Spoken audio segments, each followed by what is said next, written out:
আসসালামু আলাইকুম ফ্রেন্ডস, এডুজেট শিক্ষায় আপনাদেরকে স্বাগতম। আপনারা সবাই কেমন আছেন? আশা করি সবাই ভালো আছেন। বরাবরের মতো আপনাদের সাথে আছি আমি সাইফুল ইসলাম। চলে এসেছি নতুন একটি ভিডিও নিয়ে।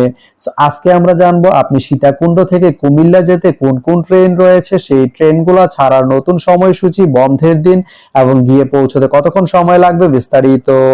আমি যদি আপনাদেরকে ট্রেনের সময়সূচিগুলো বলে দেই, আপনি সীতাকুণ্ড থেকে কুমিল্লা যেতে প্রথমেই যে ট্রেনটি রয়েছে সেটি হচ্ছে কর্ণফুলী ট্রেনটি সীতাকুণ্ড থেকে ছাড়বে সকাল 10টা 32 মিনিটে এবং এটি কুমিল্লা গিয়ে পৌঁছবে দুপুর 12টা 52 মিনিটে। এই ট্রেনটির কোনো অফ ডে নেই।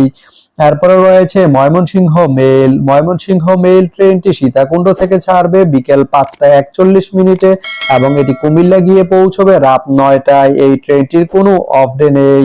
তো আপনি সীতাকুণ্ড থেকে কুমিল্লা যেতে এই দুইটি ট্রেনের যে কোনো একটি ট্রেন ব্যবহার করতে পারেন। তো ভিডিওটি কেমন লাগলো অবশ্যই কমেন্ট করে জানাবেন। আর ভিডিওটি যদি ভালো লেগে থাকে বা আপনার কোনো উপকারে এসে থাকে তাহলে ভিডিওতে একটা লাইক করে দিবেন, কারণ আপনার একটা লাইক আমাকে অনেক ইন্সপায়ার করে নতুন নতুন আরো ভিডিও বানাতে। তো ধন্যবাদ সবাইকে ভিডিওটি এতক্ষণ ধৈর্য ধরে দেখার জন্য। ভালো থাকবেন, সুস্থ থাকবেন, এডুজেট শিক্ষার সঙ্গেই থাকবেন।